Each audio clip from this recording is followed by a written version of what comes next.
Good morning, ma'am. Asidi video number say ngasai ayuktagi hawraga namgen tawne do ngasai ayuktagi namba hawba kaino tawse ngang sumda ma se ngasai gi irujago khotpa tawre do ma tumgre ma tumra kanda video se gen turap yaus ba thege aduna binna no pom ado sikimda nahana ina haijaba khoi sida lockdown torm no hangen haibdo hangre amuk thingin gre loi thingin gre khan nuairen khalamane hoji tina kaino tawre hai tare amuk moina thingre aduna kenta gari nu ni thobom ti atre moi taxi kha chele taxi sem jodi amuk thu mu ki dena ko aduna ko ju thok tre hoji mo am berane tawre lockdown jena mayam gi phanau de tawne bo khoi smaina kaino taw khoi de am bera ka do ko aduna smaina je jam loi thingjan gre ha nam matam khra hangama mane 15-20 days kuma hangame adu ko mi moi swaita moi sida community spread to hore ko adu spread to hore ko de gi am loi thingre मैं वारों विवाद एक शब्द आकर इफा फारे नोशी जे कोई की कोई Taiwan की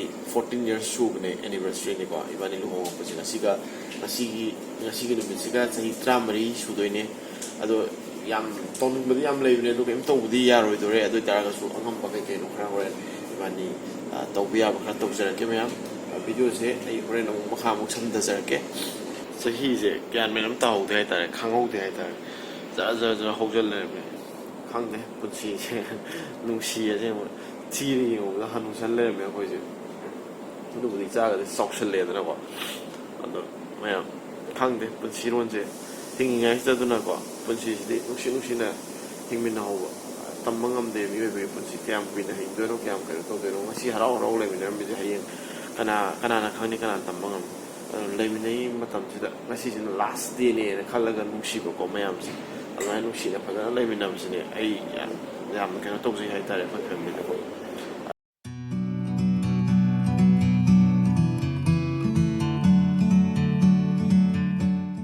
mayam music se nung thoi moi re ai bazar chalu re aduga kai kai no khar lai re ko ngasi di smai to ken to re chicken wings sa ta le re adu mogi KFC style do adu toroga taw ge na taw re adu ma taw ni adu ga isang wen thong ro ngasi je fried rice ka adu ga toroga cha ra ge adu ngasi di ai na tok thara ni loi ma moi yam de sa da moi na tham ge somda khoita angang gi kano pilli sangita na somda sa loli ai somda yen de sem thara ge je yen je phagana seng to ga taw na ma sem sa ho ge adu taw tho ge adu ga sa thara ge cake su kap to ni ko koi gi sahi tara mari su bagi 14 years anniversary adu sahi tara mari su bagi ne kuidi kuire amna koi je koi lai min ai je matam je khangok de adu ai simi am je hanam da sem jagi ge me adu sem ga makha sam da jarake ado ai si sem no da daw ge som da moi jo angang sa ke balura ga makha ta ba to video nam jarake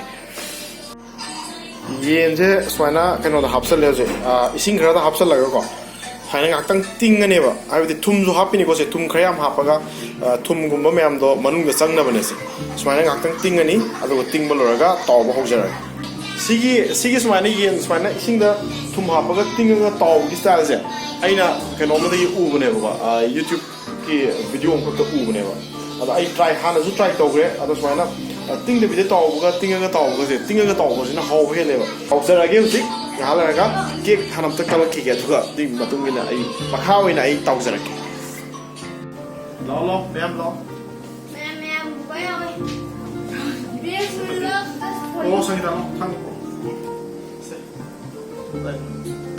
thang này đấy sao thang dầu xin á cái nó này donut chile re donut chili ka oi ko ta lo ne ba thang ma thon jina donut thing ne ba anniversary ho de mai cha ma ne muffins oi na taw re adana cake sina alo sta se candle cho om tha la ne khoi di sahi yam ni na sahi yam sahi ne fu su mi gi anniversary na ngasai jo hai gram ne ado khoi anniversary se 14 years su gi ni ko nei so sai de le lo kanam udri lo sai da lo mani le ko sai mani da regalo mani le ko mamang da kanam sang jala kanu che mani le ko noi mani le ko 세. 아이게 진짜 싸움들래. 아이게. 내가 뭔가 상기다나가 이셔셔고. 징가라가 징가라가. 맞다니 지금 뭐 했는지 봐. 많이. 스캔들 가서디 싸우리 해. Jumbo 캔들. Jumbo 캔들네. 세. Cái hai đứa nó.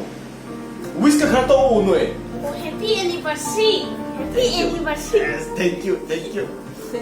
난 또 왜 그러신가? 운동이. 떨어지. 아코이 상기다기 헤어카트 포스트 잡으러 따다브라. 아코이 리가로기 헤어카트 포스트 잡으러 매암 하이비로. 아이네 또 뭐 헤어카트 약간의 오바니 기세. 나한 깎고네이나. Happy anniversary. 제 아들 디우지. Motor 블루즈 이 바리네 또. 사랑해. 구박가 상고. 아구리 구박으로. Nam quay candle cái gì? Cho candle làm nó anh tàu đấy. Các thằng lại cái xe. Các thằng lại xa vô cái. Parang thôi cả. Là yêu gì? Cái đầu này của anh. Áo đấy.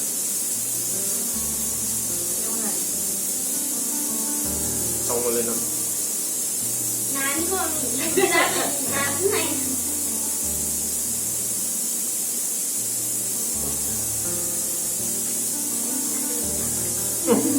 소리가 흔들려. 자, 소리. 셋. Ủa. Ăn được quá. Tao ngoài.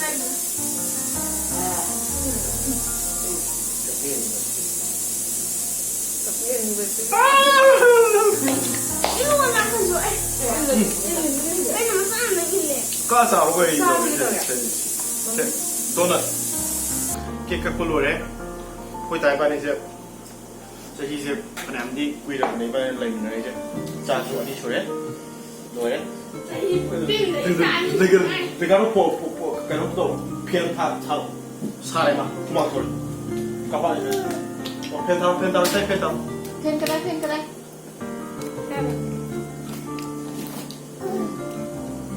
당시 이번에 14 years 수부기 anniversary 난 까이 파우게 타모에. 가만히 까리 파우벌 야우게 나오. 생바 하요. 난 그냥 또 왜 와놨다. Simbira. 까이 파우게 14 years 수리 까이는 거 시제. 난 그냥 Ay, kalibas. Ano rin ko kaya na. 호이네 한우버 제 또세 한우버는 생각보다 가다 양광광 다니 마치 시대에 좀 되게 더 랩퍼 해이라면 거 담배야 들으지 한우버 제 나타봐 또 바까이 파오게 이번에 나 수꾸이나 저기 트람이 내미나 Ayun, nungingin tayo. Ay, nandito ba ito? 그래도 그렇게 시고다 이번에 와와 Ay, manong daling 까리 별도게 하이로 오버 되고 Yum ngoài hay sao? Yam nung ayam. ям 동아에 하이제 로이 시간이 Kailan nung siya? Kailan nung siya? 걔는 녹시가 나 그거 하지고 하는 이놈 Kailan nung siya? Ito na hana din. ang tali sa tuwa ito Ikaw, sige mo pa daw yan. Ito mali. Smash mo mesmo. Eh. Não. 걔는 녹시해지 그래 나 얘기야 Sorry. 나ngay 녹시도록 마시다는 그 녹시가 레이라 봐 Hana nung siya. Well, nung siya 14 years living na rin ba? 야, 좀 너야 I like it 14 years 이방인 거지 뭐. 분하들이 가다들이.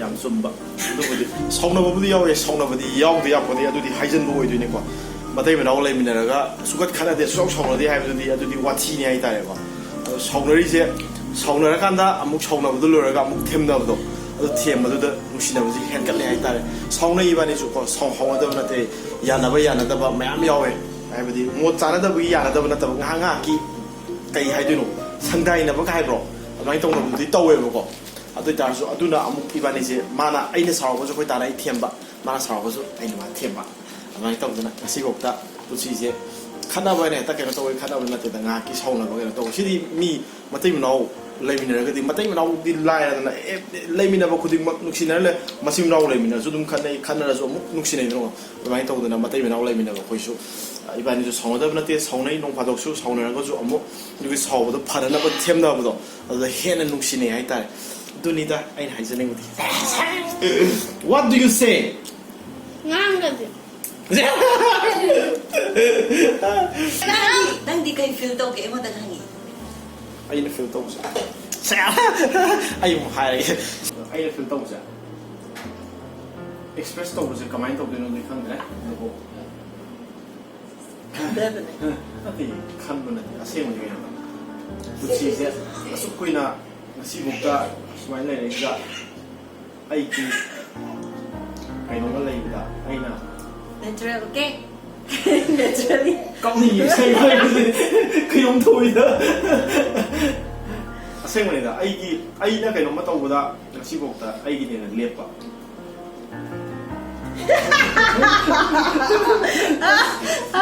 Kamu yun, kayong tuloy sa mga isa. Ay natawag ko din magta. Ay natawag ko din magta. Ay yun, ang napiba. Ay natawag ko din magta. Atin niya sure. Aduni, ay lotion sa lagi. Nung may nagtret hamoy si. Kari ginawa ito ba? Harawa daw. Hay ba to? Aduni, harawa ba? 14 years. Leminare. 14 years leminare, 14 years sure kasi ba one may mayamda. Ini keno to buda ko tana ay gidamot lipi na naman ay gidamot ta. Ini to buda masimo support atu tawire. Atu na. Atu ne hani da ko tana ay ngasimo mana ay gidamot ta. Ay wonda puning thogol pi ba do ay na keno to buda mana mana to we masimo ta si mai ne sima to buda mana si nang tai to patra ko tamna hair ga wonda su to pi buda mana to re. Mai yong da gadi masimo ki bu si kai ro do khangde ado mai yong na ibani se sumaina Sibuk the funny guys is why not?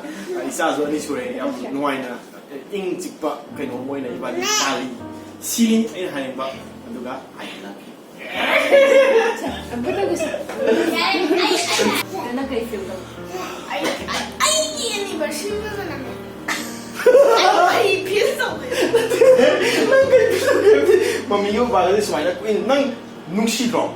Mamiyo ba? Mami bali lu, babae bali. Baga mamiyo luhong mo numit eh ba?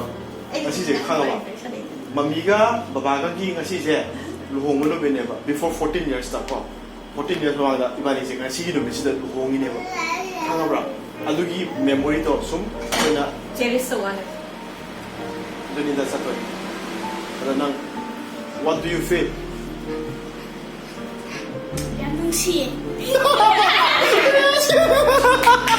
Kan yang ni lah. Ay, shit, tamo isi. Ay, nga ba wala? mayam ai sai sang thung no tawro ke akhoi nahagadi imano mayam pullaga dum tawbune hadakti corona su leire ko aduna kaino tawbugi hujik se pura sikim da jo ai nga sai jab pura lockdown tawgre aduna yada na handakti akhoi khak tawjare akhoi yamna kaino tawbuna de sum memory oi hongna bana sum tawbune ai na biga ai ga khoi family khoi karona mama da kasi anniversary numit kine na malis tawbiri Mayam, si minute tara kung natin kung kaya man. Ha? 1 hour already. Yes. Aswa! Siri karino niya. Manong sito gara? tawdro siya dai Asa ko ba di ang kaya? Jabardasti na tibo. Nakataw ni ito. Nanti ay extra water na di hamin. Gusto bira. mayam ai hujik tawno ba je sem loire sem bai je atai ka shu mero to ngai lete sing sai thum da taw half kram ne ji yerum dai ko the conference da half to ne ba conference half ga ni ga se lu paga I taw ge ai taw jara ge amma ni taw ge ula ge tu ga ye je se leire ai ki sakum je ka chai me wa wi ya de so ka sai sang ge lai ru ge ai se lotion ba ge no taw ge sai ge amara ne sing is mind up pani yung rupa ni sa half to la ni hani taw ge anta sis mai yung rupa ni half to la ni do ano ga ni aga local ni yan je sai na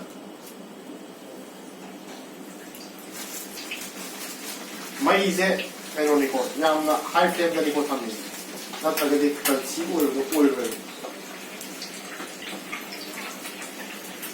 ꯌꯦꯟ ꯇꯧꯔꯛꯀꯦꯁ ꯑꯅꯤꯔꯛ deep ꯇꯧꯗꯕ꯭ꯔꯥ ꯍꯥ ꯑꯅꯤꯔꯛ ꯇꯧꯗꯕ ꯇꯧꯗꯕ ꯄꯨꯔꯥ ꯃꯨꯟꯅꯕ ꯇꯧꯋꯦ ꯑꯣ ꯑꯃꯨꯛ ꯑꯃꯨꯛ ꯇꯧꯗꯣꯏꯅꯤꯀꯣ ꯑꯅꯤꯔꯛ ꯇꯧꯗꯣꯏꯅꯦ ꯁꯤꯒꯤꯁꯦ ꯁꯨꯃꯥꯏꯅ ꯍꯥꯟꯅ ꯇꯧꯔꯅꯤ ꯁꯤꯒꯤꯁꯦ ꯑꯗꯨꯗꯨꯒ ꯍꯣꯔꯦꯟ ꯁꯤꯒꯤꯁꯦ ꯀꯩꯅꯣ ꯇꯧꯔꯦ ꯍꯥꯏꯔ ꯀꯥꯟꯗ ꯈꯔ ꯃꯨꯜꯂꯛꯄꯒꯤ ꯑꯗꯨꯝ ꯑꯃꯨꯛ ꯂꯧꯊꯣꯛꯑꯒ ꯑꯃꯨꯛ ꯍꯣꯔꯦꯟ ꯑꯃꯨꯛꯀ ꯇꯥꯎꯈꯤꯅꯦꯕ ꯁꯦ ꯑꯃꯨꯛꯇꯪꯗ ꯃꯨꯟꯅꯕ ꯇꯥꯎꯔꯒꯗꯤ ꯀ꯭ꯔꯟꯆꯤ ꯑꯣꯏꯗꯦ ꯑꯗꯨꯗꯨꯅ ꯁꯤ ꯀꯩꯅꯣ ꯇꯧꯔꯅꯤ ꯍꯥꯟꯅ ꯑꯩ ꯀꯣꯟꯁꯦ ꯄꯤꯛꯃꯟꯈ꯭ꯔꯦ ꯌꯦꯟꯁꯤꯅ ꯇꯥꯎꯈ꯭ꯔꯦ ꯁꯤ ꯍꯥꯟꯅ ꯇꯥꯎꯔꯒ ꯑꯃꯨꯛ ꯍꯣꯔꯦꯟ ꯈꯔ ꯃꯨꯜꯂꯛꯑꯦ ꯍꯥꯏꯔ ꯀꯥꯟꯗꯨꯗ ꯑꯃꯨꯛ ꯂꯧꯊꯣꯛꯑꯅꯤ ꯑꯗꯨꯒ ꯃꯊꯪ ꯑꯃꯨꯛꯀ ꯇꯥꯎꯗꯣꯏꯅꯦ ꯑꯗꯨ ꯇꯥꯎꯔꯀꯥꯟꯗ ꯀ꯭ꯔꯟꯆꯤ ꯑꯣꯏꯗꯣꯏꯅꯦꯕ sini mayam sigi se horen tawu lorga ai utara ge mayam da makha tana fry rice ngau de fry rice so ai utara ki ngau si hojik se ta tawu bi singa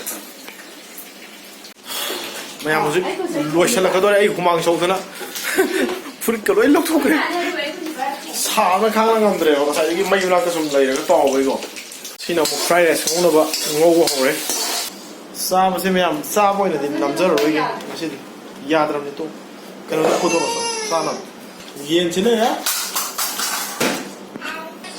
마세 오ren 종타라 그렇게 놓은 거지 마 지타가니 마사도지 거기 싸나 없도록 거기 비디오에 남아야 그래 마시 거기 한 불합 싸니나 베라 가네가 지 아드나 마양 시기디 비디오에 마땅히 로션다르게 바이바이 시기 비디오 시고 바이바이 masih video siapa nunggu video tadi like share subscribe comment tahu lotion dari mayam bye bye